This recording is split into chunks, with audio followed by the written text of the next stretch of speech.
قدري إمام عثمان أو هاي إمام عثمان 16 صال حكمي إسلامي قالوا خليفة هو 16 صال 6 صال يكم يقرف نبو عالم إسلامي زور سقام جير بو زور مرتب بو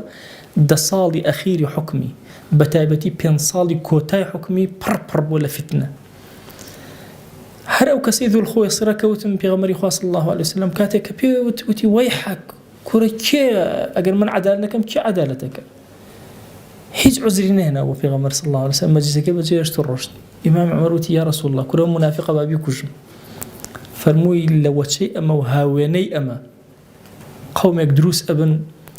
النيوجكاني إيه وكالة بنا بتشاو النيوجكاني يعني نيوجي الصحابة الرجيان بوشي وازا حتى الله ذو الخوي صرا شون أجنوي بزن رشتبو إيري أو نرشتبو ونسجدي بردو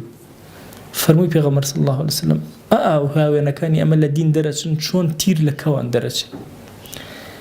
أم فكرة تمردية لأمتي إسلامية اللي هو سرشاوة أقري يكمن فرقة لنا أمة تدرس فرقة خوارج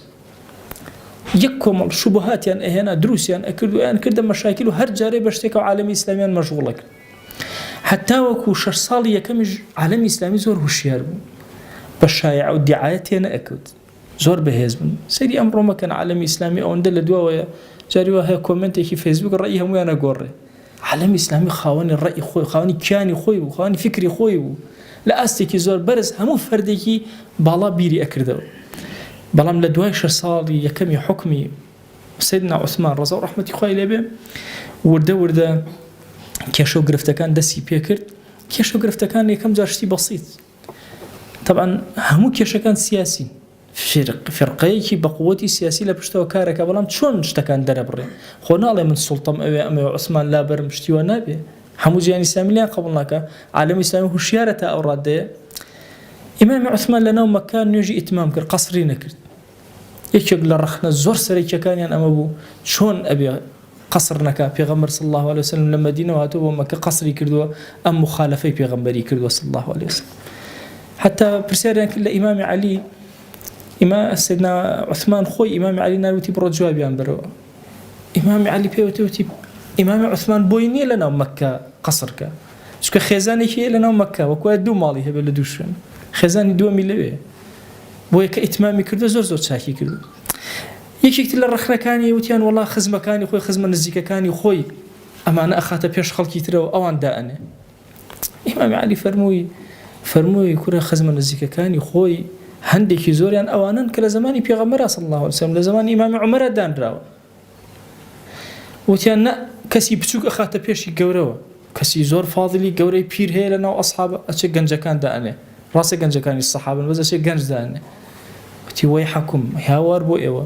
اسامه لبي صال بسكتر بو بيغمري خو صلى الله عليه وسلم كبار الصحابه خصدسي فضيلته اداره بردنو امانه خو بقرو بسكينيه وتينا ابي هميشه كسي فاضل لبيشو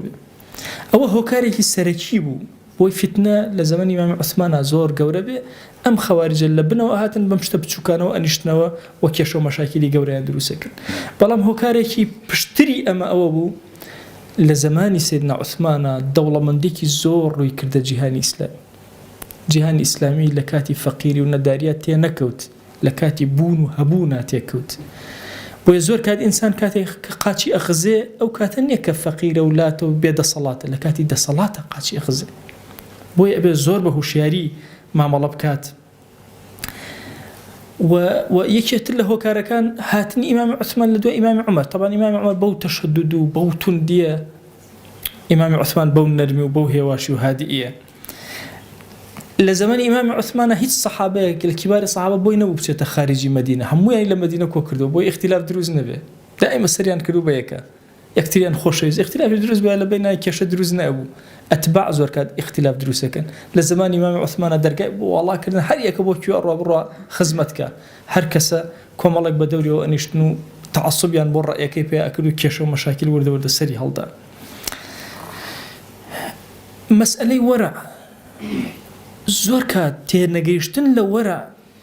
وهاد لي أكبر غلطي جورد بري يك الرخنا زور تندكاني خوارج برامر بإمام عثمان مسألة أو ورعي لفلان شتان كردو ورعي لفلان شتان كردو